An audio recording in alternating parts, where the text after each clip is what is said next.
She got me into classes immediately. There was and you know what I really shout out to her. Shout out to her big time. For an African mom to like pour into your child's mom. Art side, yeah, I'm telling you. That's rare.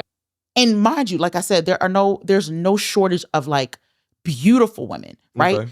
We can talk about beautiful women who are in church, beautiful women who aren't in church. Beautiful women who don't want to be outside, beautiful women who are outside. Mm-hmm. And still, they just don't want to get married. Yeah, it's difficult to balance. Mm-hmm. Difficult to balance for sure. I by no means want to ever lead men astray and think that, this is a cakewalk.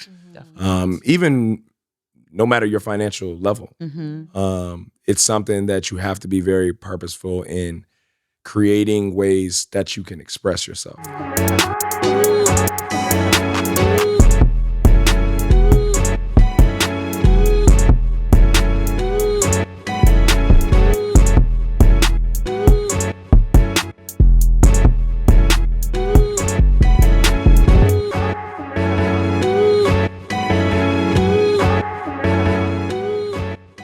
Welcome to Marriage Pinnacle's Chats from the Peak, where God's favorites link up. My name is Dr. Lara. And I'm Emmy. And today we have a friend of Marriage Pinnacle, a friend of the podcast. We have Azu.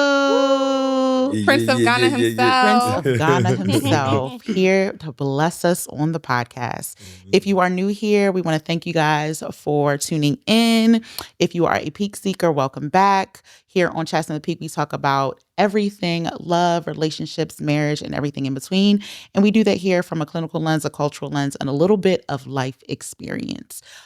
Chats on the Peak is our baby, and we are just kind of rolling this season with the guests, with the gems, with the people. One thing that, our community has talked about is just wanting more male perspectives, and we're trying to make sure that we give you that. We're doing our best, y'all, to bring y'all the male voice. And not just the male voice, it's got to make sense. It's got to make sense. Sensible male voice. Yeah, because there are enough podcast bros out there that entertain everybody. At least for us here at Chats from the Peak, we want men who have something actually to say. No shade to anybody else, but it just is, we're very, very intentional about the individuals that we bring on the podcast. And so Azu was somebody we wanted to talk to just because I think, when you think about marriage and you think about even finding the one, a lot of times it's usually like, oh yeah, I'm gonna live my life, and then eventually I'm gonna, I'm a finder, or if I find her, I might play around a little bit, mm-hmm. and then kind of get to it, or it's just overwhelmed with options, or you just have so many options. There's just so many options, and you're just like, I just can't choose, so right? You're just outside. Yeah, right. So for us, I always love to hear from guys who, made that commitment and said, I'm ready. There's nothing else for me to look for. So I'm out here, I'm ready to do that. And so we're going to get into that conversation throughout this episode. But before that, we want our viewers, we know you a little bit, but we want our viewers to get to know you a little bit. So we always start with a little icebreaker. Right. And we have an internet chokehold, which we sent to you. Yep. But we're going to do a little this or that just to kind of like warm us up and, again, get to know you a little bit better. So let's do it. I'll start with the first one, and then Mems, you can jump into it. Actually, I'm going to let you jump into it because this is your thing. This first one. Oh, yeah. Icebreakers. I love R&B. So the first question is, and you did an event with us a while back about our date night at the Peak. Mm-hmm. And so you had all the R&B songs. Mm-hmm. So you were like our DJ. Mm-hmm. My husband was like, "Are you the saxophonist or the DJ?" I was like, "He's doing both right now." Both. We got the playlist. Like, you holding us down. Yeah. You was like, "What playlist you want? Afrobeat?" I was like, "Whatever you do, you held the vibes down. You helped us curate the vibes. So thank you for that." Oh, so my this or that is old school R&B, so like 90s and maybe a little bit of 2000s, or new age. So like your SZA, your Ari Lennox, your Sir. Yeah, that's the easy old school. Really? Yeah, old school. I feel like there was a lot more personality, a lot more character. Yeah. I feel like there was more depth. Also, like music has kind of evolved over time. So, now it's more so what's trendy. Yeah, I agree. And, them trying to create them trends, them dances, and all of that. Everything is a dance. Everything is a dance. And it's crazy because now all of the old school songs are coming back because they're doing songs to the old songs. Listen, they're doing dances to the old songs. I was talking to Rashana, my wife, and we were talking about all the commercials because they're playing a lot of our old school, the stuff that the 90s R&B that we grew up with. But, I mean, it kind of makes sense because we're the ones driving, the economy. So That's real. That's real. Right. So, yeah, old school for sure. I love it. And so the next one is, we know you're a musician. You're a saxophonist, elite saxophonist. Y'all need a saxophonist for your event. We want to tag all your stuff. Okay. Stuff for sure. Shameless plug. Yeah, it's not no shame. Not at all. We want you to be able to talk about your brand. That's right. That's the point. Like, again, we are very intentional about who we bring on. So we want you to be able to plug all the things. So I appreciate that. Yeah. So the next one is, do you prefer to read something or listen to music? So I prefer to listen to music. I feel like lyrics speak to me more than words on a page. I really like just hearing someone verbalize intonation, how they say it, how they phrase it. Words really matter to me a lot. When you read, it can limit your imagination depending on your experiences. So I really like listening to it. That's good. Love that. And so with your part of your profession as a performer, right, as a saxophonist, do you prefer like the large weddings, doing your cocktail hour, or are you more into like the smaller events like dinner at the Peak? So, all right. It once was the larger events. Okay. And then now the intimate events are elite for me because I think we really get to see personalities in those moments. Yeah. I feel like sometimes the larger weddings can be performative. Yeah. And I don't really like that aspect. Yeah. So yeah, the intimate events, perfect for me. I love that. Yeah. I love that. Yeah. All right. So culture is a big piece to our podcast. Like, not to say that every person that's everybody has a culture. But if you don't know, myself and Memi are first generation Nigerian Americans, and Azu, you are Ghanaian. Yes, correct. So Ghanaian and Liberian. And Liberian. So my mother is Liberian. Ooh. Yeah. A lot of people don't know that part because the Prince of the Ghana tag. Yeah. I couldn't add both in there. You know what I mean? So it's like Prince of Ghana and Liberian. Really long name. So yeah, but yeah. Add another Ghanaian, layer to I'm the first jollof generation as one. well. Okay, yeah. Ghanaian and Liberian. That does, yeah. So Yeah. all right, that actually switches up our question then. Okay. So Ghanaian jollof, Liberian jollof. About to get me in trouble. Don't even add Nigerian jollof. I mean, because we already know it's elite in this top tier, so you can just pick between the lesser of the two. Pick between the lesser of the two. So Liberian jollof or Ghanaian jollof. Man, they're coming with pitchforks after this. Yeah. All right. All right. I gotta keep it real. Yeah, keep it real, please. Ghanaian jollof. Okay, really? Yeah. I gotta keep it real. Okay. Yeah. Liberians, they season it, but to me, they put too much. Liberian jollof is fried rice. Yeah, it's they put a lot. I see why you would say that though. No, it's like a lot I of see. stuff It's a But lot. it's good. Vegetables. Liberian jollof is good. bomb, They but put it's not shrimp. jollof. They do a lot. Yeah, I'm like trying to tell them. I don't like to be overstimulated. Yeah. Especially with my food, I like it to be simple. Oh, really? I like it to be simple. So like the Ghanaian jollof is just they like to Ginger. say it's just tomato and rice. Tomato and ginger. That's what I say. Yeah. Because But I Ghanaians like- don't play about ginger. Yeah, we like ginger. But yeah. And egg. And We love egg. Y'all love egg. But you guys love egg too though. We Not love as egg much as sauce. us. Yeah, not as much as Y'all us. jam Yam and egg. Yeah. Yam and bread. You guys egg and rice. Egg and rice, yeah. Egg guys. We Y'all do. just take it to the next level. Y'all- We do. Y'all Yeah, like- Ghanaian jollof though by far. For me. Okay. Yeah. All right, Okay, cool. that's good to know. Okay. And so I think Memi and I differ in this one, where we both like work really late, Okay. but one of us is definitely a morning person and then the other is not. Mm-hmm. Why are you laughing at me? I think I can guess which one that is. I'm sure you can. Ooh, too. guess. Please guess. You're the morning person. Absolutely. Yeah. Absolutely. Yeah. Because Uh-huh. if Memi can sleep, she's gonna sleep. Oh, sleep in. yeah, I get yeah, it. Yeah. I'm like that too, though. I don't mornings. Like even this Yeah. struggle. Same. Yeah, that's why I was late. But you But- weren't though. You I were wasn't, late. but You weren't. yeah, but yeah. But still, I get Still, it. you get what I'm saying, right? Okay. But it was for you though. Right. offline the reason we did this for him, because I wanted to make sure, because again, he is a performer, so we need to make sure his afternoon and everything is clear, so he can do what he can get to the bag, which I appreciate. Of course, thank you. Obviously, Looking so out. morning versus night owl, you would say? Yeah, I'm more of a night owl. Okay, and I think that's why. Obviously, I don't like to, know, but yeah, nighttime. Yeah, I mean it's lit. Nighttime. I feel like you're getting into your emotion by that time. You know what I mean? So yeah. Okay. Yeah. All right. So we talked a little bit about how you are a, saxophonist, you do events and all the things, but can you just tell us a little bit about who you are?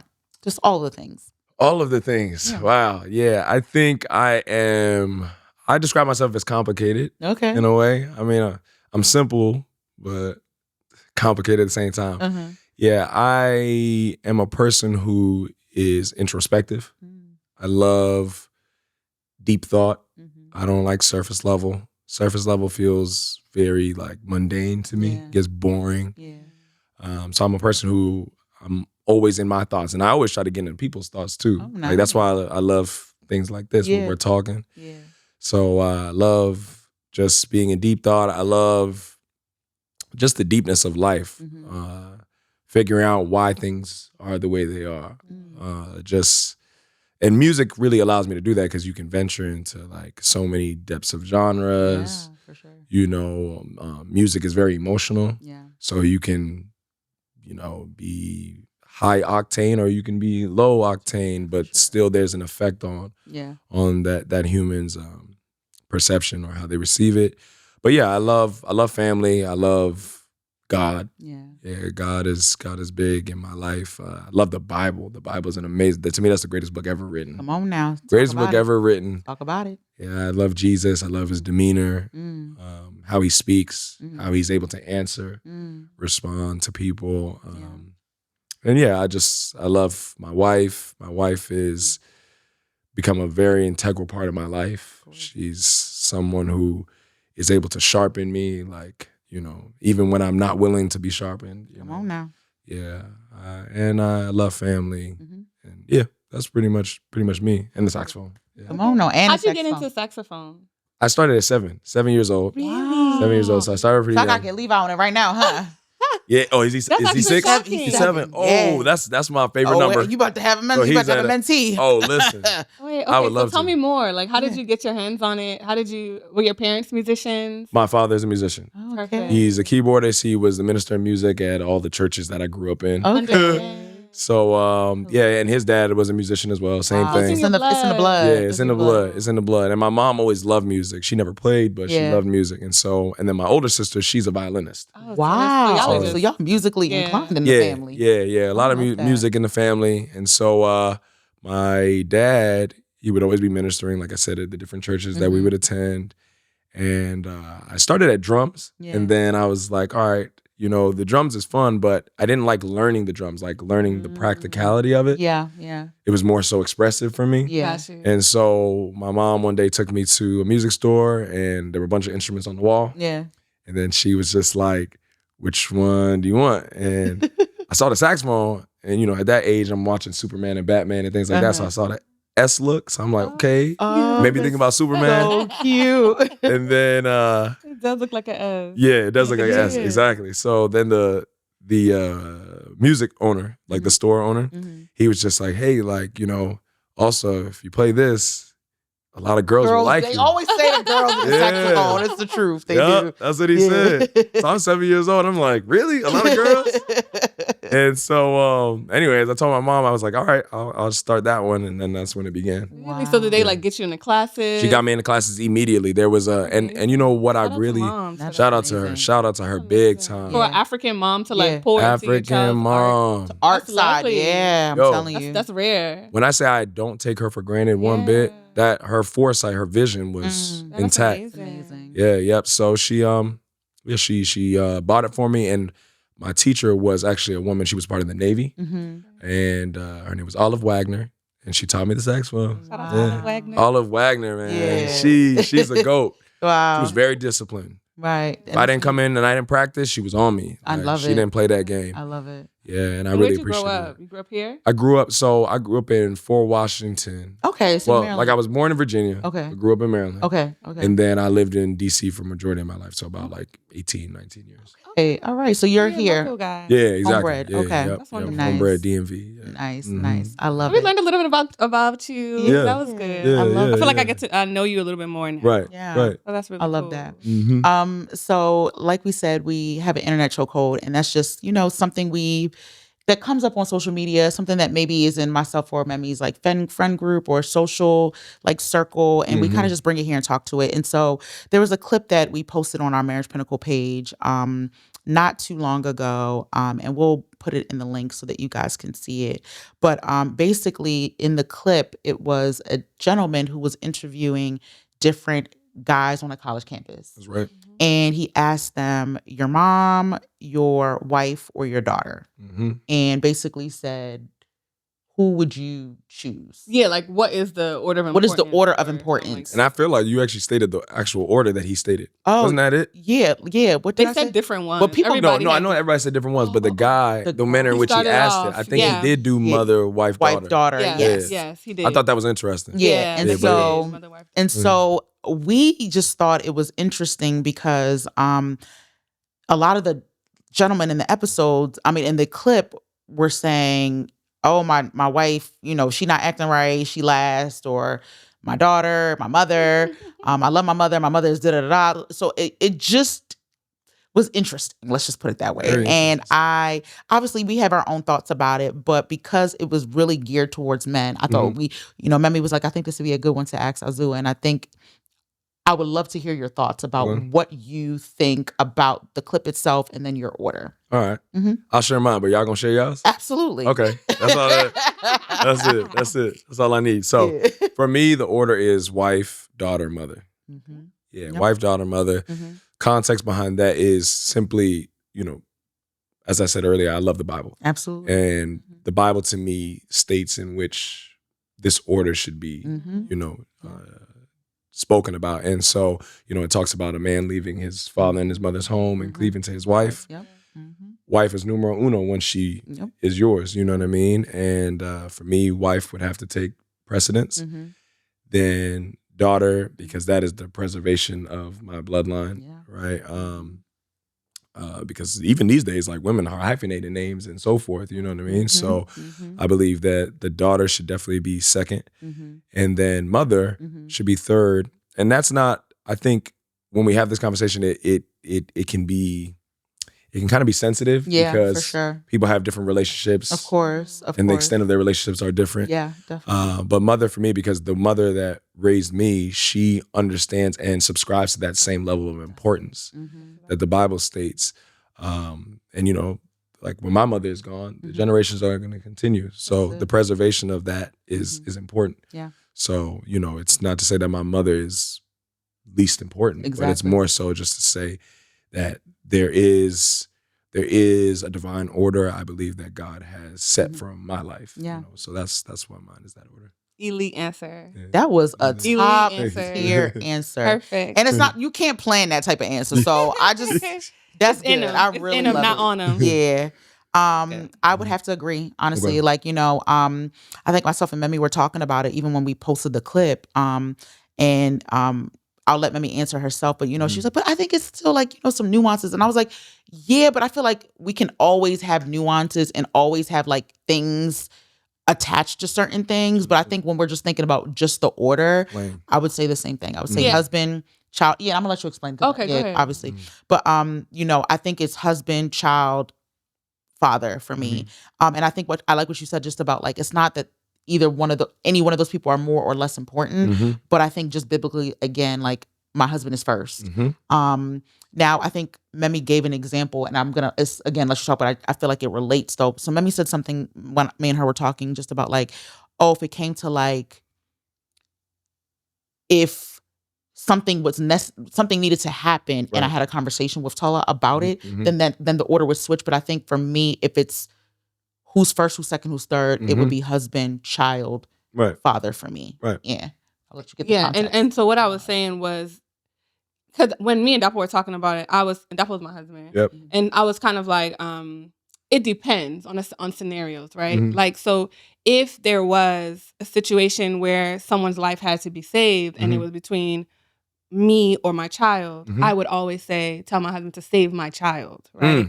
Save my child because they have more in this life to look forward to. And like you said, that's my bloodline. So I'm not going to say save me and leave my, so I would say save my child. What did he say? He would say, it's up to me, right? Like, wait, it's up to you what? I feel like he would also want to save. He would also want to save his child. He did say that. He would. He did say that. Yeah. Ah, interesting. Sure? That's what he said. Yeah. Okay. I feel like that's what when we talked about it. Okay, so y'all agreed. Wait, that's what I'm saying. Oh, so you did. And okay. During our conversation. Okay. Right. And in the other scenario with the mom, I'm like, let's say we were on our last dime and your mother needed something. I would sacrifice that for your mother, for my mother-in-law. And then, but what we said was that it would be a conversation. And that's where the wife first comes in. I want to because we would have that conversation. You would, it wouldn't just be something you decided like, oh, we only got $10 left and I'm gonna have to give it to my mom. It's like, no, babe, like, are you okay with me giving this to my mom? And I think that is where the wife comes in first. It doesn't mean, when you say wife, daughter, mother, it doesn't mean that the wife is the end all be all and that is the only thing you care about. It means that the wife or the husband is given that equal respect. Right. Where that if we need to make decisions on ordering, on family, on children, that is the conversation is between us first. And so I think that it still goes back to husband. I think we're all saying the same thing. Like husband, it's spouse, child, parents. Yeah. Right. From that perspective, it makes sense. And I like what you just said. We actually are saying the same thing. I think actually a lot of times humans, we are actually trying to articulate the same thing. Yeah. But meanings of words sometimes are different. Perception. Perception. I think because my wife and I actually had that same conversation about if the child is in danger, who do we save? And I thought it was interesting because I feel like when I've seen other women answer that on social media, they typically say save the child. And my wife said the same thing. But I was like, no, I'm not saving the child. Yeah. Men say that a lot. Yeah. They always say they're saving the wife. They always say to save the wife. Yeah. But it's like, as the woman, it's like, no, that's my child. Yeah. Like, But that's you guys' sacrificial nature popping out. You know what I mean? And I think as men also too, we can be sacrificial in the sense of when you said for your mother-in-law. That I think honestly, God calls all of us to that type of sacrificial love, where we're putting someone else before ourselves.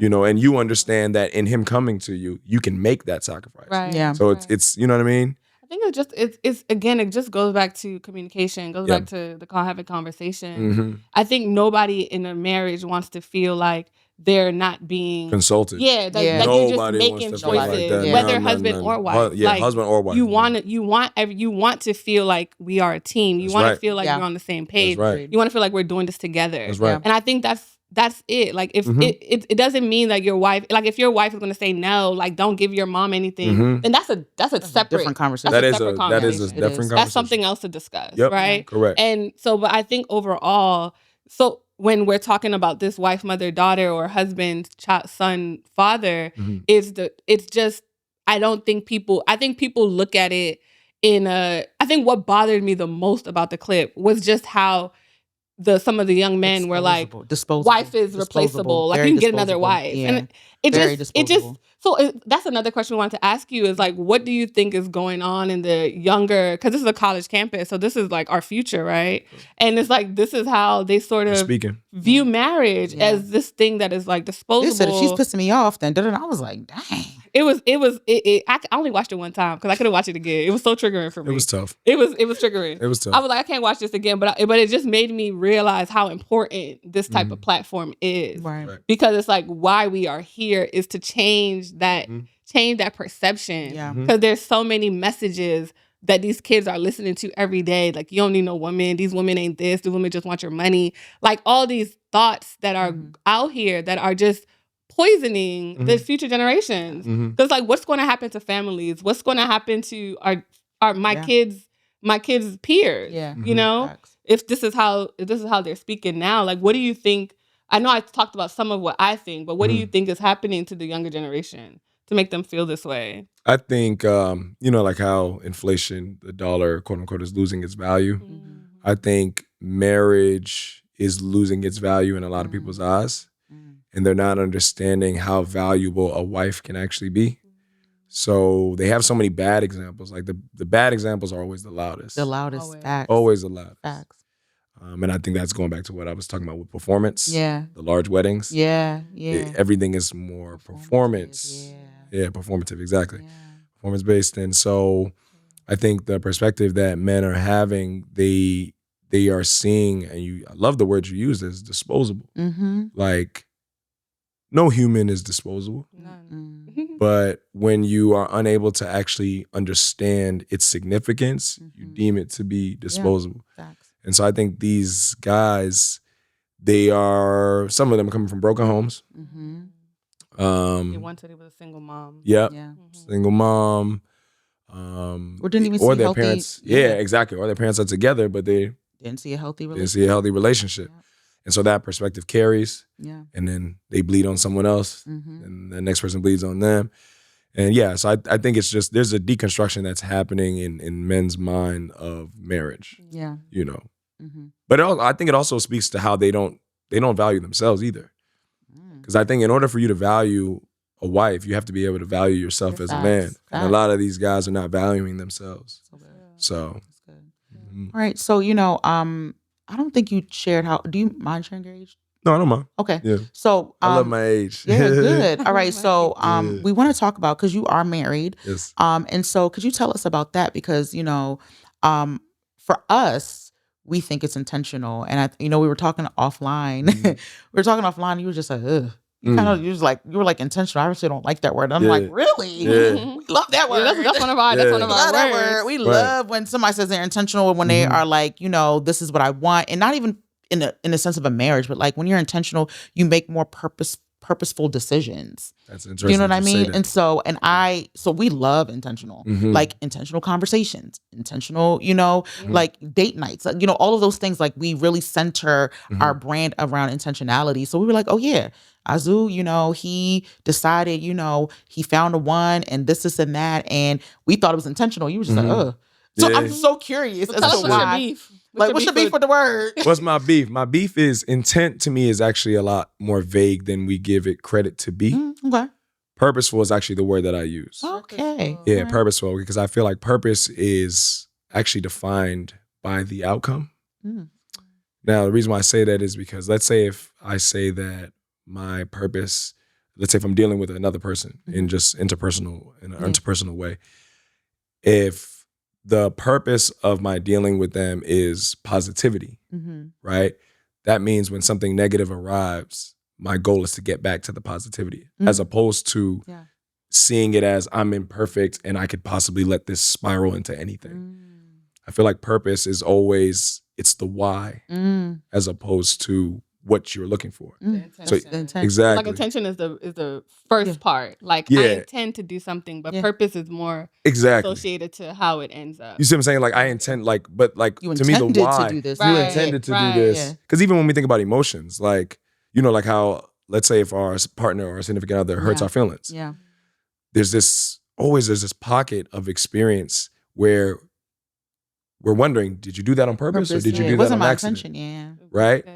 But the interesting thing about it is that even if they did it on accident, it still hurt, right? But what I find is when you look at relationships more so in a purpose, like I said, you ask yourself the why. Why do you want this? So for me, when I was thinking about getting married, for a long time, I was saying I wanted to get married, but my why wasn't there.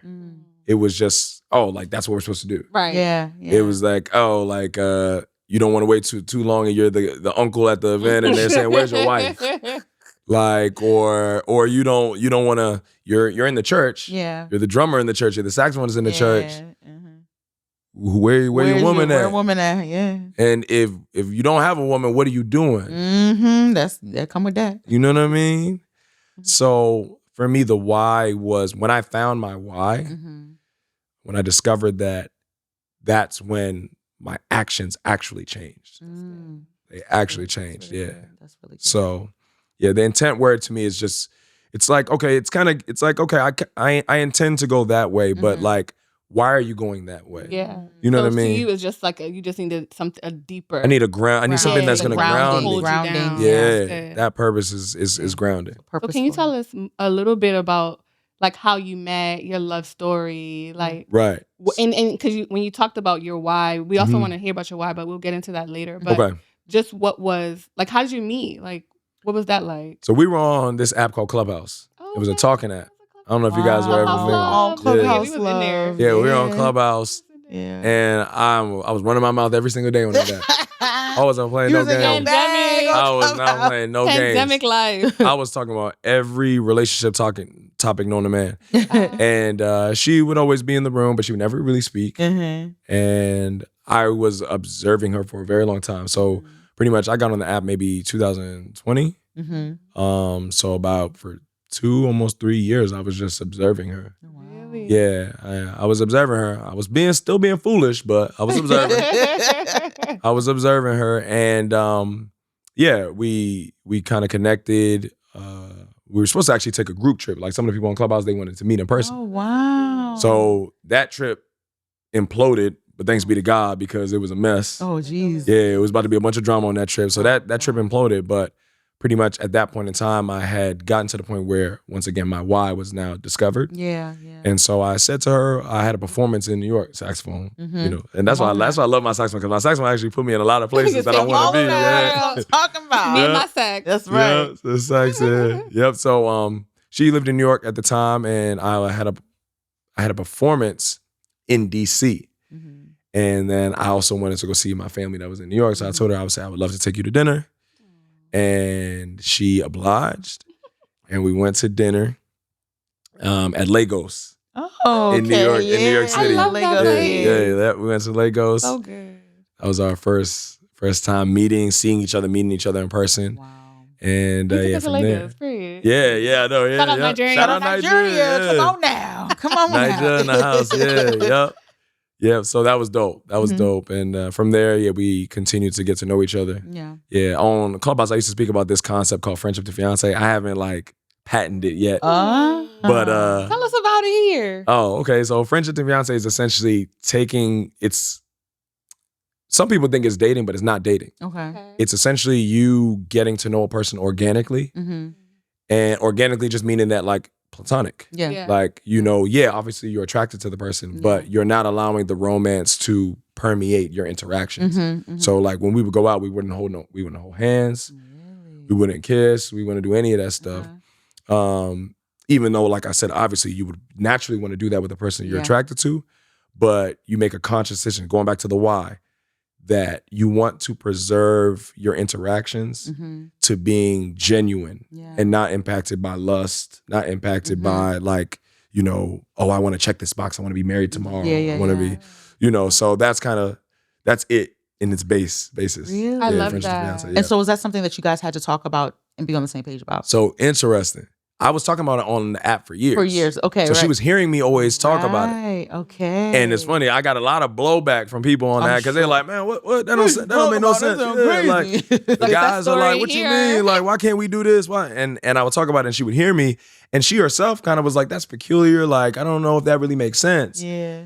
But when we met and she actually saw that I was trying to implement those things, she was like, wow, I see why he's doing this. I see the method to the madness because it's easy to get lost in the sauce. It is. Easy to get lost in the sauce. Butterflies. The tingles. Yeah. Tingles. You vibing with a person that you've never really vibed with before on that level. Wow. And so, it did have to be a conversation because she's so used to the typical relationship. Exactly. Girlfriend, boyfriend. So I was telling her we don't need a title, but other that guys. That could be a red flag, baby. Red flag. No, we don't need no title. Yeah. We don't need no title. And I understood. That's the beauty, sure. I think, of like I was talking about marriage and having a conversation. Yeah. Because when you have the conversation, you can kind of be more explorational in what things mean. Yeah. So when I was saying it to her, yes, it does sound like a wolf in sheep's clothing. Yeah. But when she was seeing my actions matching up, that's another thing why I say purpose instead of intent, because I think actions when it's intent can be misconstrued, right? Because like I said, impact, you didn't mean to, but it did do that to me. Yeah, that's what it did. But when it's purpose, like I said, your actions, you're more astute. Like you're cognizant. yeah, every step you're taking. more conscious and aware. So yeah, that's pretty much friendship fiance. So did you guys literally go from being friends to engaged? Great question. So we didn't. Okay. So she wanted the title, Mm-hmm. and I understood. Women need security. Women, it's the truth. She Women need wanted security. it. And you know what? I was. It's funny because that's why I said I haven't patented it yet, right? Yeah. Because I do believe she's not an anomaly. I think most women want a title, and understandably so, because a lot of us men played games when we were younger. Come on now. So or younger, and not in age, but just in mindset, right? Mm-hmm. That's right. And so she wanted the title, and so I obliged because. I mean, I feel like God works that way with us. He's not so much of a stickler when it comes to certain things. He gives us we have commandments, but we also have brevity to make our own, make our choices free. Exactly, make our choices. So anyway, so we did the title. We never got engaged. Like as you guys can see, I don't wear a ring. And that's because we haven't purchased rings. Okay. Yeah, but we got married in DC at the courts. And so we have obviously the paperwork and everything like that. But we don't have rings, and that's more so due to our financial goals and what we're trying to accomplish. Okay. You know, making sure we get out all the student loans. Got it. Because we're out of credit card debt, but we still have student loans. So that was intentional, purposeful for you guys. Correct. You teaching that stuff to us. But you know, I love that you just said that because you're able to recognize the significance, the difference. Bigger, exactly. For you especially, Exactly. Like so that's what we did. And so we didn't go from fiance. We went literally from girlfriend, boyfriend to married. Wow. Yeah. Wow. That's so cool. That's really cool. And so what was the duration of time? The duration of time was, so if we met 2022, we got married 2024, May 7th. Wow. And then, like I said, it's about to be about to be a year. Yeah, about to be a year. By the time this episode drops, you guys, it'll be a year. Yeah, exactly. Exactly. Wow. Oh, that's awesome. Okay, good. Yeah. Wow. So yeah, that's what it was. Congratulations for that. Thank you. Because the year can be bumpy. Listen. So listen. We know. But I love that though. I embrace that type of conflict. Yeah.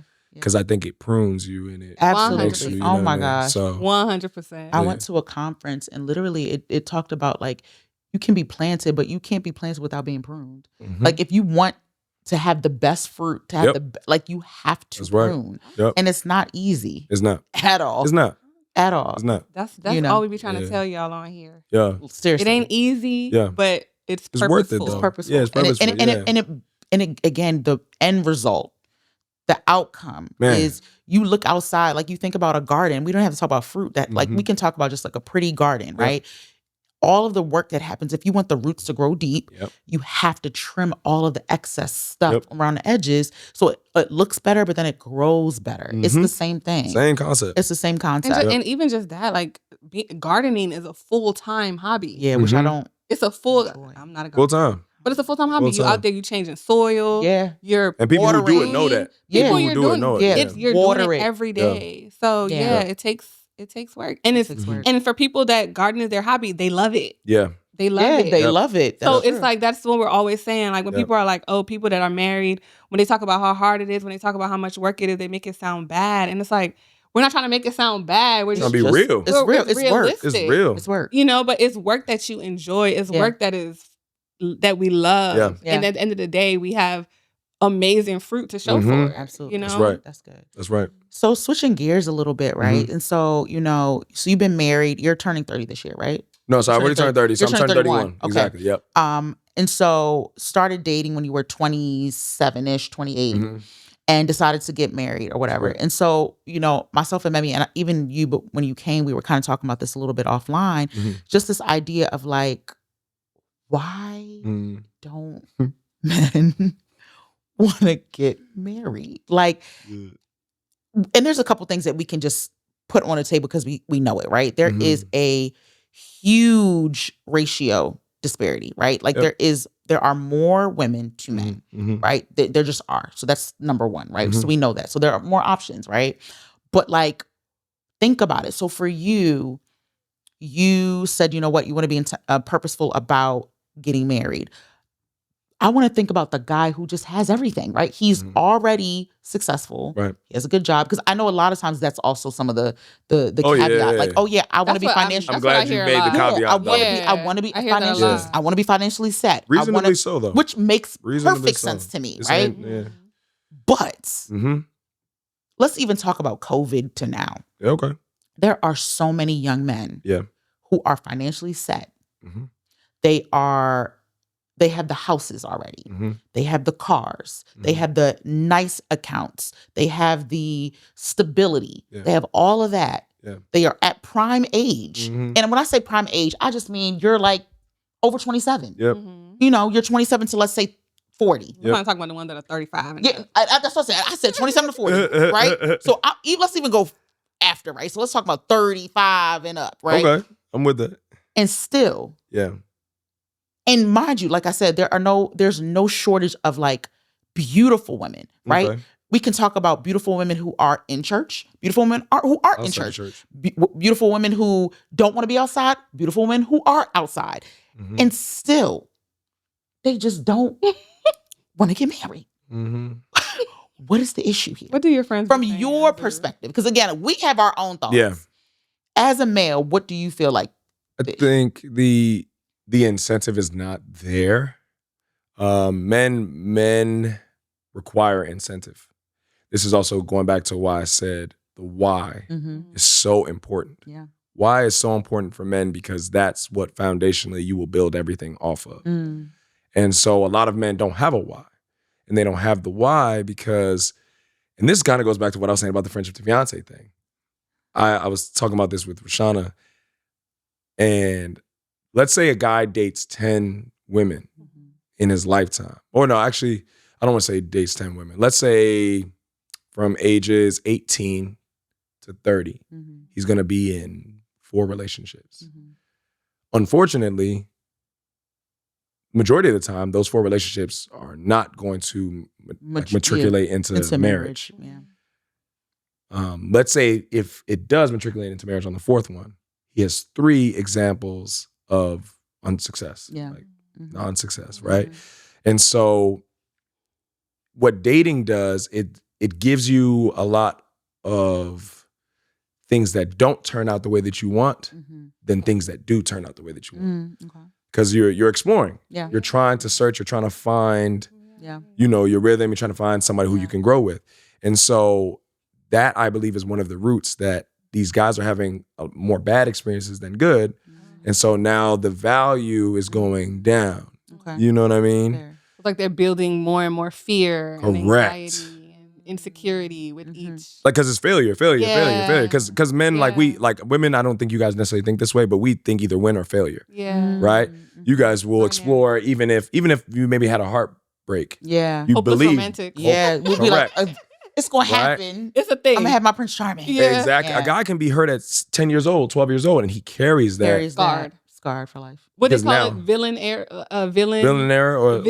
origin story. Origin story. Yeah. And I think a lot of guys have that. Yeah. So, and then a lot of times too, like, I think lust is that's a big thing.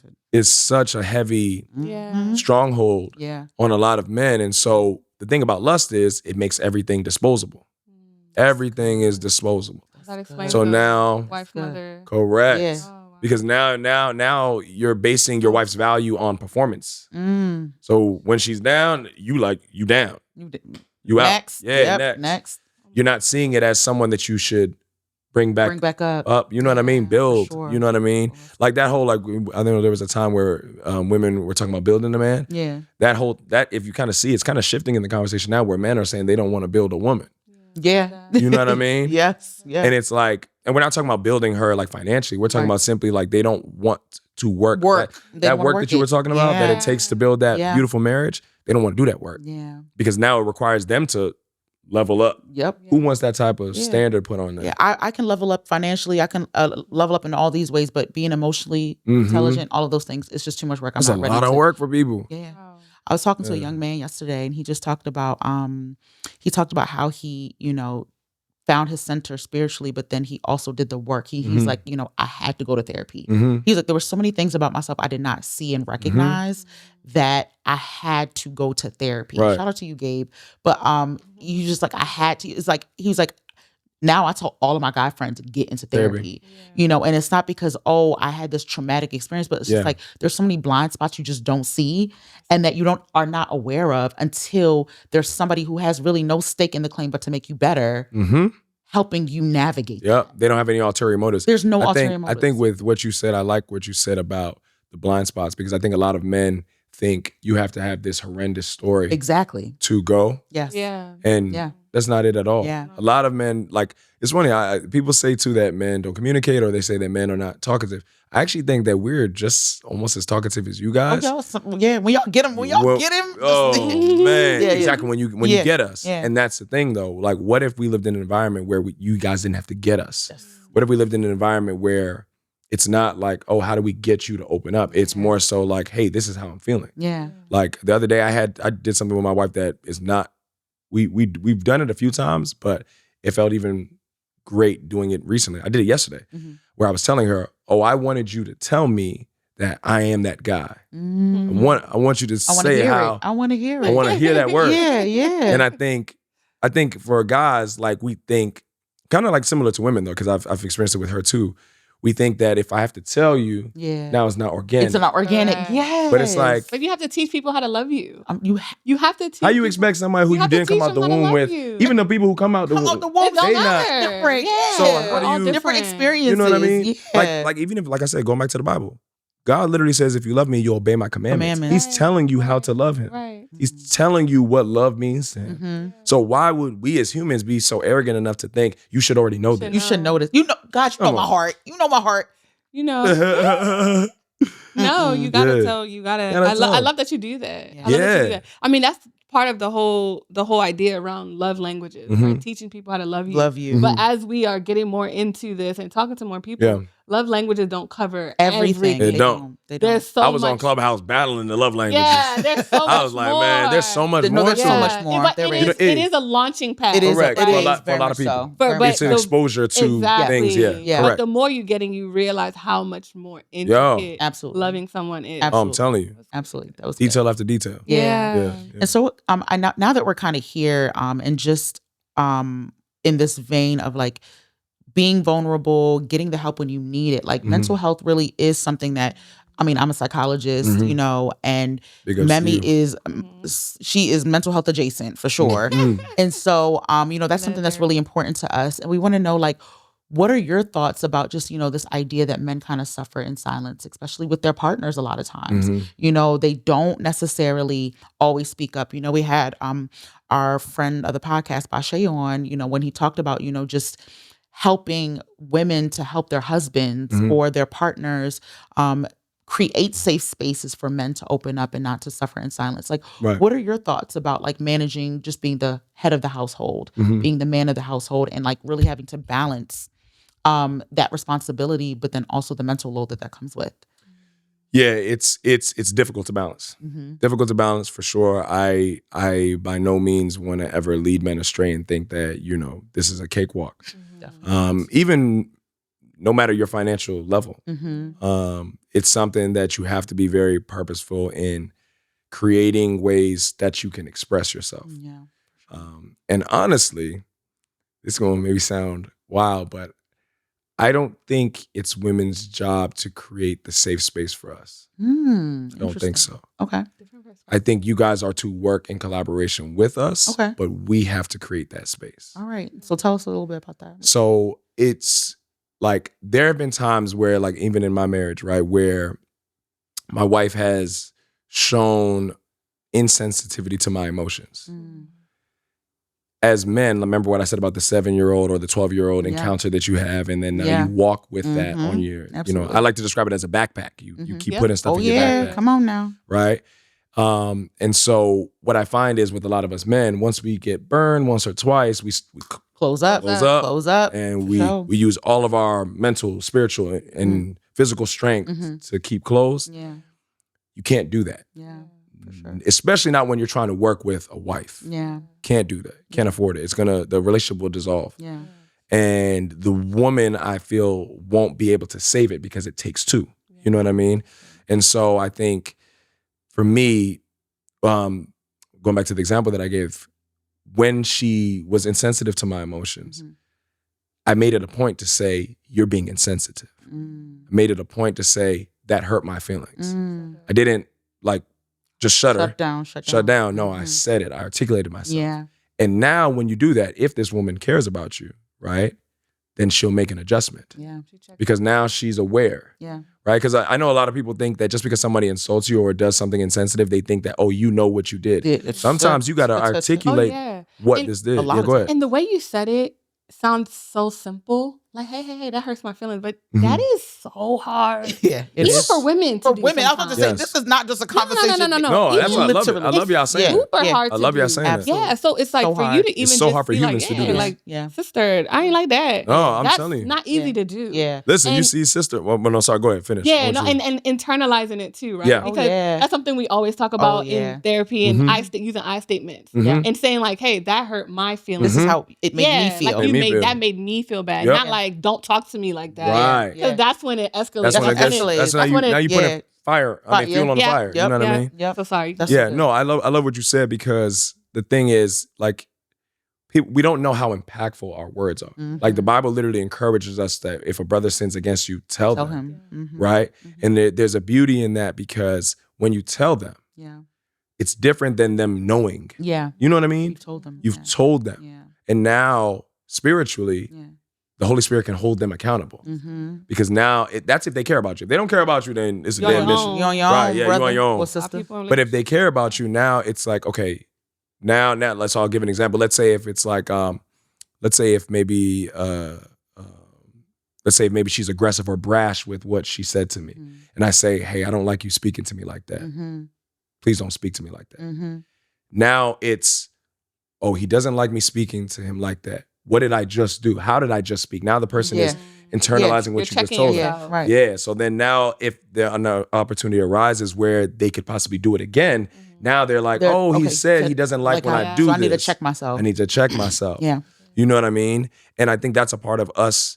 Like, the shutting down is not, we can't do that. Oh, yes. We cannot do that. We cannot do that. Because like I said, it doesn't allow the ground to be bred for us to express. Yeah. You know what I mean? And so what I found is with my wife, in doing that with her, like even when I was talking about saying, oh, I want you to say that I'm that guy. Yeah. Now it's a thing of when she says it, it's coming from a genuine place, but she also knows that this is what he likes. Yeah, this is important to you. You know what I mean? Absolutely. Yeah. And I think that's just, it goes, what he's saying does not just go one way. It goes the same way for women. Yes, same. It's the same thing for women. Like the minute that you have made a conscious effort to acknowledge that, okay, this, I don't like this, or I do like this thing, you do it more or you do it less, right? Like the minute tell us like, oh, I just like when you get things done one time. Work in progress. I'm working on it. Yeah. Work in progress. Hey, progression, not perfection. I'm telling you, like, progression, not perfection. Like, I remember, like, I don't know, maybe it was a couple weeks ago. He was like, oh, can you do something for me, blah, blah. And, oh yeah, because we're trying to buy something for our loft. And he had said, oh, can you do this by this date? And I literally did it that day. That's awesome. But he'd given me some time to do it. Right. So when he asked me, he's like, oh, Laura, can we talk about this? And I was like, oh, I did you it already. did it. I'm sure he was. And it is such a little thing. It's so little, but it's Laura, like those are the things that are important to him. Do you know what I'm saying? Laura, you know what? It's interesting because I think, you know, like how when I said shameless plug, you guys were like quick to correct and said like, no, not shameless. Yeah. Like, it's not little. It's not. It's so, there's magnitude to that. Yeah. It's healing to our child, the child in us. Inner child, it's healing to who we are now. Yeah. Because somebody is recognizing who we are. Yeah. You know what I mean? And they're not taking us for granted. Yeah. You know? Why is that making me emotional? She put the crowd. Lord. Hey, no, I ain't mad at that. Because it's deep. Yeah, it's deep. It's very deep. I really It's love deep. that. It's I deep. really love that. Yeah, and it's the truth. So it goes both ways. And I love that it's the male saying it. Like, that's honestly because y'all gonna hear me and let me say the same thing every day, but then he gonna say it. Y'all be like, oh my gosh, like, because he got some baritone. He got some baritone. He got a baritone voice. So fine, we brought him here. He's saying the same thing, okay? But I'm glad y'all saying. That's why I'm here, because y'all are saying the same thing. Yeah, and I love that. So, you know, and so I did want to switch gears a little bit because Rashana is American. No, so she's not American. She's actually close. Well, she's not gonna think close, but Jamaican. Jamaican. Okay, I knew she was Caribbean. Yeah, she's Caribbean. Exactly. Yes. Exactly. Okay, so tell me about that cultural dynamic for the both of you guys. Yeah, so the cultural dynamic is actually, it's funny. We're more on the American side anyway? People, okay. Most people would call us more Americanized. Okay. From both sides. Like, you know. You were born here? I was born here. And she was as well? Yeah, she was born here as well. Yep, exactly. And so she was born in Brooklyn, New York. I was born in Virginia. But yeah, we don't really deal with that. Okay. And family as well? Thanks be to God, no. Good. I'm happy to hear. Yeah, thanks be to, at least I don't know what family is saying in the background. I mean, but and we don't talk about that. Yeah, exactly. We don't got that's not my problem. Exactly. But y'all haven't planned a wedding yet. Yeah, well, so this is the thing, right? No, listen. That's when I've showed. This is going back to, remember what I said, wife, daughter, mother, right? Hey now, come on. I practice that literally in every aspect of life. I love that. So as much as I love my mom and my dad, nobody's controlling what we got going on. You know what I mean? So man right there, yeah. So but I, like, you know, my parents, thankfully, like you're recognizing, they don't subscribe, even though they're born in their respective countries. They don't necessarily subscribe to that culture has to override, you know what I'm saying, what we want to do as humans. So that's good. Beautiful. I love that for y'all. I love that. But are you guys planning to do a wedding? Yeah, so we're going, so like I said, we want to completely get out of financial debt. I respect that. Brilliant. And then we want to smart.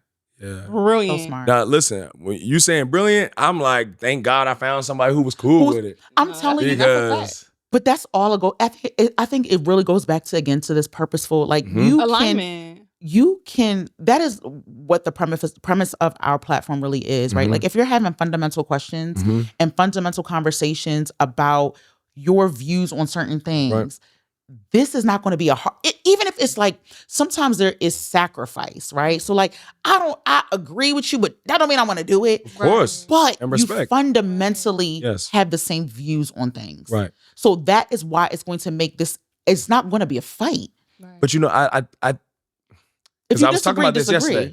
Yeah, I was talking about this yesterday. I think where we fundamentally actually agree is in sacrifice. That's where we fundamentally agree, not in our ideas per se, or our ideals. Because Shauna, just like every other woman, Rashana wants a wedding and a strap, just like everybody else. But I think what we both have realized is in our family, right, and our respective families, my parents, her parents, we realized how a lack of sacrifice can lead you the wrong way. Right. You know what I'm saying? And so we don't want to repeat mistakes. Cycles. Break the generational curses. Absolutely. Yeah. So, and we want to create freedom for our kids. You know what I mean? I think you're doing the right thing. Thanks be to God. Thank you. Yeah, it's hard to do. It's hard. Yeah. And especially, you know, from her perspective, I can imagine as a woman but that's trust, right? That's the trust. That's the submission to the leader, to allowing you to make the decisions that will eventually pay off in the end. It's not easy to do. It's not. You know, but at the end it pays off. Like my example was, I didn't want to buy a house while we were planning a wedding. I wanted us to just plan the wedding and then get handle an that apartment, later. do the house later. Right. My husband was like, no, if you want to do the wedding, you can do the wedding. Right. But we buying this. We buying a house. Right. And it's paid off. And it's paid off. Amen. Our equity has doubled. And that's glory. Yeah. That's glory. And it's just those little things you'll see on your journey. Those little things are the seeds that plant that trust. So that 10 years down the line, when you're like, looking I want back, my son to go to this school, she's like, babe, your decisions have never stayed alone. You know? That's right. And so I like the word that you said about equity with your home, because like I went on a couples retreat with Rashana. Yeah. And we went to Jamaica. You know, Dr. Femi and those are people. Bullock, yeah. Shout out to them. Femi and Dr. Femi, Dr. Bullock, Hey guys. We went to theirs, and they have a thing that they have coined with relationship equity. And that's going along with what you just said, where you're building that equity with one another, so that way when decisions now need to be made, you already trust him because he was able to show you a track record. Hey, I know what I'm doing. You know they've been good. They've been solid. And and you following him also is in support of, he knows what he's doing. You know what I mean? Because like if you guys don't follow, it's not, the plan ain't going. The plan not gonna work. It ain't gonna hold up. The Bible literally says that if a man like how he treats his woman. Yeah. Like it can hinder his prayers. His prayers, with absolutely. God. Oh yeah. You know what I'm saying? For So if your sure. woman is not on boat with you, Yeah. oh yeah. it's not going down. Yeah. Because your woman jam. gonna be in that prayer closet for you when she believes you When she have vision and believes. foresight. Right. The way she gonna be kaboshing in the spirit. I'm telling you, nah, for real, kabosh. Kabosh. I'm telling you. And I think the other That's a side fact. of that whole that we're talking about, that track record of trust and submission, is also the grace. Because I think, like how we're saying it, I don't want it to seem like your husband always has to get it right? Yeah. Like your I love track that you're record, saying this. Yeah, like your that's track good, record, Mammy, like that's they good. can make a wrong turn. That's Yeah. good, You can Mammy. make an investment that's going Go bad. set us back. Yep. Yeah. But it's the grace has Amen. to be a That's part good, of Mammy. it. That is right. Yeah. That is great. That's good. That is great. That's Yeah. Like I said, perfection is not Progression is not perfection. You know what I'm saying? Yeah. Exactly. Like I feel like people, that's the thing when you said about too, when people talk about marriage and like they hear people express certain things and they're like, why does that sound so hard? Yeah. But it's like you implementing it and you having the results show that, yeah, it may be hard, Yeah. but like I said, it's worth it. And And it's worth that's it. that conversation. Because I'm like, what's easy in life? Nothing. Anything School is not what easy. What have you ever succeeded in My that was 4-year-old is already complaining about going to school. 4 years old. Do you know what? Like I find, but that's you know what? That's why like I always bring up the Bible because Jesus said one of his parables was about the man who wants to build a tower, and if he doesn't count the cost, Yeah. like I think about the rich man who went to Jesus and was like, "Well, I followed all the commandments since my youth, but what do I got to do to What I get into gotta heaven?" do? Yeah. And then Jesus says, "Okay, like you followed everything, give up everything you have. And then now it's like, oh, I ain't really going to do that. Yeah, I gotta And that's do what? what I think the Too much truth of sacrifice, it. yeah. The truth of it is, it's not that because that's how I felt, Mammy. Like I get annoyed of that when people say that about marriage because they're like, "Wow, y'all make it sound so hard." But the thing is, the real thing is, I feel like people don't want to pay that Cost. price. There's no cost. They don't They want don't to pay wanna that pay the price. cost. Yeah, they don't want to pay that cost. Nope. But the thing is, I mean, like, when you have luxury item, people understand like how these luxury items look. You know what I mean? Like you like that G-Wagon. Yeah. You got to pay for it. You got to pay for it. You got to pay for it.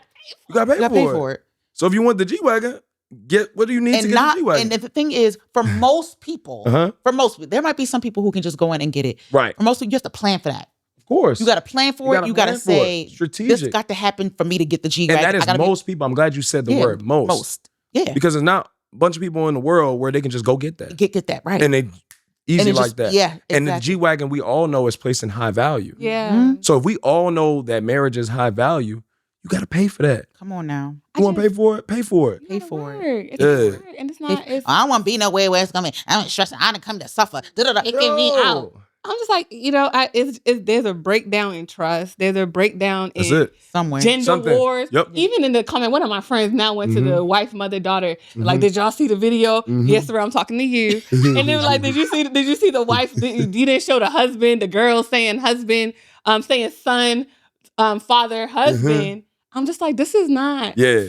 This is not a gender war situation. Not a gender war. But gender wars, man, it ain't never going to end. It's like they're always trying to pit us against each other. And I hate it. Like we're on the same team. No, we really are. We really are. And we're a lot more similar than we are different. And we are different. Yeah. So as we like wrap up, I want you're technically 1 year in only, but you have so much wisdom, and I feel like, what would you say to two people? What would you say to the guy who maybe I'm thinking about it, I want to get married eventually? What would you say to that guy? But then what would you say to the guy who's in it and this work is it's too much work? Like, what would you say to those guys? First guy, I would say you gotta get that lust under control. Got to. And not as in your own strength, but through God's strength. It is something I think that has plagued us for so long. Access, access, pornography, all of that stuff. Twerking. It really pollutes. That too. You go to the lounge, the because we don't really, like, the Bible tells us to guard our heart because all of the things of life flow from it. You know what I mean? And so you have to actually be very purposeful in how you do that. Yeah. You can't think that, you're that good of a guy that it won't ever affect you. Right? Because I think it attacks every single man. Absolutely. But you have to protect yourself. You have to equip yourself. So for that guy, the first thing I would say is, like I said, get the lust under God's submission, under godly submission. And then I would also say, don't allow fear to have a stronghold on you where you don't want to move. You don't want to. You want to stay in your position because you feel the most safe. You're not safe where you are. Right? The safety is truly in the solitude of what God has created for man. Because the Bible said, man, it's not good for man to be alone. No. So, to kind of reason with yourself and say, I can be alone. No. Unless that's what you want to do. Yeah, there are some people. There are some people, that's what you want to do and you want to dedicate your life and you're not having sex. But you want to dedicate not having sex, but you know what I'm saying, you're dedicating yourself to God. So don't allow fear, I would say, to stricken you and disable you. Yeah. There's no progress that you won't face opposition. Yeah. Opposition is guaranteed. Yeah. 100%. But just equip yourself so that way you're able to withstand the opposition. To the second guy, I would say that's the guy who has everything, right? But he's just not. Is that the? He's maybe already married, but he's just like, this ain't easy. Oh, gotcha. All right. Yeah. So he's married. I believe that the race is not for the swift and for those who endure, because it's never going to get easier anywhere. You could get a divorce. It's not going to be easy there. There's no perfect woman. There's no perfect man. Yeah. So whatever you're running from, it will find you. Let's say it like that. Whatever you're running from is going to find you. It's going to find you, shorty. Yeah. It's going to find you. So, I would just encourage that man that God is my biggest encouragement. Yeah. When it comes to my relationship with my wife, I go to God more than I go to her. As you should. And as I should, we're talking about that divine order. Yeah. And so God is able to mend my wounds. Yeah. He's able to encourage me. And also too, I think for a lot of us men, because we're dealing with an imperfect being, right? It's easier to say how imperfect somebody else is than to look at your own imperfections. Come on now. Don't look for your wife to be your standard. Mm. Do not say that again. Say that one that's again. good. do not look to your wife to be your standard. She is not your standard. God is your standard. And when you're able to look at yourself and be introspective and think how you can be better, everything else will follow. I love that. So yeah, I think just don't look at nobody else's paper. Don't look at what anybody else is doing. Face your front. Face your front. Exactly. Face your front. Like this. Yeah. Like this. Yeah. Right. But stay encouraged. Yeah. Marriage absolutely. is lit. It is. Marriage is It lit. is. Love it over Marriage here. is lit. Yeah. It is. Azu, thank you so Thank you much. so much. Great For us, conversation. it really just, like I said, I just cannot say it enough that we are going to bring people on this platform who just, it's not even about always the right thing to say, but you're coming from a place where it's not about you. That like your purpose is bigger than just you. Yep. And I think that really will always be the fundamental reason why we do what we do. And we're just so grateful for you to come on the podcast. Yeah. I want to thank you guys. Memi, Laura, this is amazing what y'all doing. Thank you. Honestly, y'all allowing me to be a part of this. Yeah. This is transformational. Thank you. And it's going to change a lot of people's lives. Y'all keep going. Thank you. That's the You goal. guys are That's the doing- goal. You're doing God's work. Thank you. That's the goal, honestly. We want to thank you guys for tuning in. Please like, comment, and subscribe to stay tuned for more episodes. We want to thank you guys. But this has been another episode of Chats from the Peak.